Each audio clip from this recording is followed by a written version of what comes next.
Assalamualaikum warahmatullahi wabarakatuh. Halo Sobat Pers, kembali lagi bersama kita di podcast Teman Ramadan.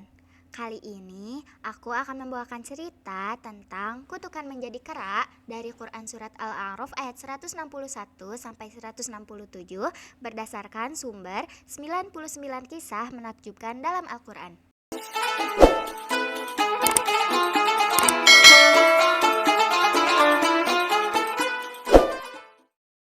Ailat adalah nama suatu daerah yang terletak di pinggir Laut Merah.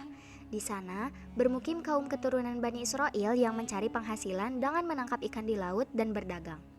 Saat itu adalah masa Nabi Daud menyiarkan ajaran Islam bagi seluruh umat manusia, termasuk kepada kaum Bani Israel yang ada di Ailat. Di antara ajaran-ajaran yang pernah diajarkan kepada mereka, Nabi pendahulu mereka yaitu Nabi Musa pernah mewajibkan kepada seluruh umatnya untuk beribadah secara khusyuk selama 1 hari dalam jangka waktu 1 minggu. Pada hari yang ditentukan itu, mereka tidak boleh memikirkan masalah duniawi. Mereka tidak boleh pergi melaut ataupun berdagang. Mereka diwajibkan untuk beribadah kepada Allah Subhanahu wa Ta'ala dan melakukan perbuatan serta amalan-amalan yang baik.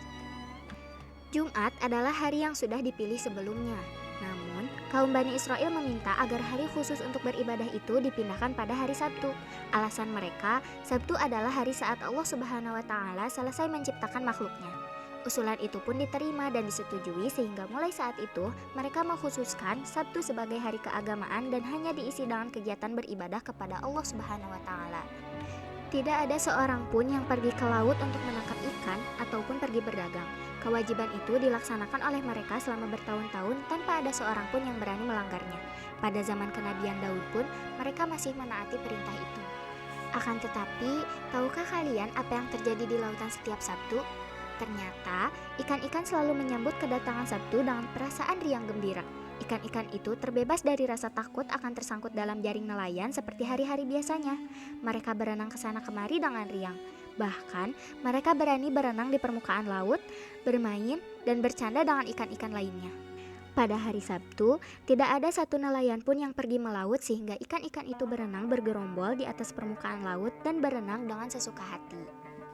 Tentu saja ikan-ikan itu sudah yakin tidak akan ada yang berani mengganggu mereka pada hari Sabtu. Begitu Sabtu tiba, ramai-ramai mereka berenang naik ke permukaan.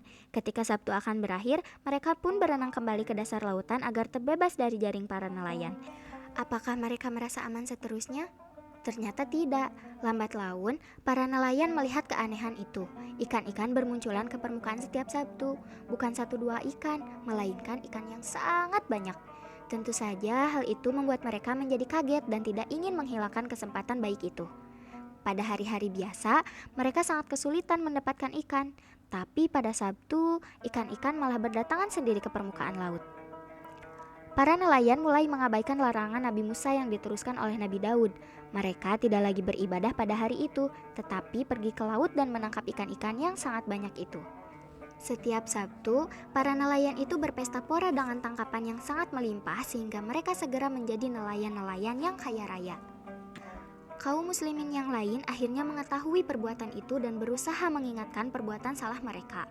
Para nelayan itu sudah melanggar ketentuan untuk tidak mencari harta duniawi pada hari Sabtu. Tidakkah kalian ingat bahwa tidak seorang pun yang diperbolehkan untuk melaut dan berdagang setiap Sabtu? Kaum muslimin yang taat mencoba mengingatkan. Namun, para nelayan itu sudah mabuk dengan duniawi. Mata mereka sudah silau dengan uang yang melimpah hasil penjualan ikan-ikan itu. Mereka tidak mempedulikan peringatan itu dan tetap menangkap ikan-ikan itu setiap hari Sabtu. Karena peringatannya tidak dipedulikan oleh para nelayan itu, kaum muslimin yang taat menjadi kecewa dan marah. Kaum Bani Israel di wilayah Ailat pun akhirnya terbagi menjadi 2 dan bermusuhan satu sama lain. Kaum nelayan ditentang dan dimusuhi apabila masuk kota. Begitu pula sebaliknya, permusuhan itu semakin merenggangkan hubungan mereka. Para nelayan tidak peduli dengan permusuhan itu. Yang terpenting bagi mereka adalah menjadi nelayan yang kaya raya. Sifat serakah membuat mereka tetap menangkap ikan setiap Sabtu agar mereka semakin kaya. Para ulama tidak henti-hentinya mengingatkan mereka agar insaf dan bertobat. Mereka diajak kembali untuk menyeru kepada Allah Subhanahu wa Ta'ala dan mematuhi semua larangannya. Seperti sudah diduga, nelayan-nelayan itu tetap tidak menggubrisnya sehingga Nabi Daud yang mendengar dan melihat tanda-tanda kekafiran mereka pun kehilangan kesabaran. Beliau memohon kepada Allah Subhanahu wa taala untuk menurunkan azab bagi kaum mereka yang tidak mau diingatkan atas keesaan Allah yang Maha berkuasa atas seluruh langit dan bumi. Allah Subhanahu wa taala pun mengabulkan doa Nabi Daud.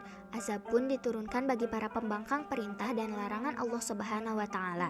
Angin bertiup sangat kencang dan mengembus tubuh para nelayan murtad itu.